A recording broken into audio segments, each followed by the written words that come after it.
Araka ny fitarainana voaray tamin'ny fisian'ny Valala, dia nidina avy hatrany taty Miandry Vazo ny teknisian'ny IFVM sy ny CAEP ao an-toerana.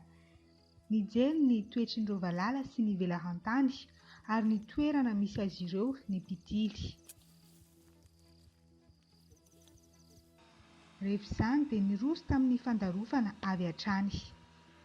Afa-po ny tompon'andraikitra ao Miandry Vazo araka izao ambaran'ny chef district azy izao. Mamerina etona ny fisaorana ny minisitry ny fambolena, ny fiompiana, ny jona izay nanolotra an'ireto ekipa reto sy ny tale général ny ady amin'ny Valala izay nanolotra ekipa hiady amin'ny Valala ty Miandry Vazo. Rehefa natsony zareo dia tonga ara-potoana.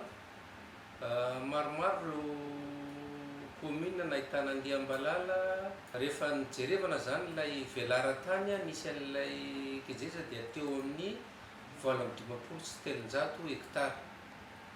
Dia rehefa natao ny intervention reto ekipa mpamono Valala reto dia ny 5,7 hektara amin'io zany no vita ny famonoana.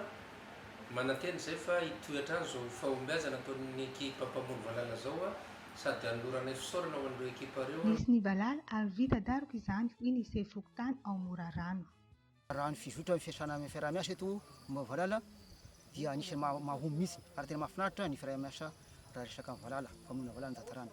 Satria raha nefa fitarainana niakatra any amin'ny foibe dia tsy niravoravo tany ireo lehibe ireo fa nampidina avy hatrany, zay tena mahafinaritra.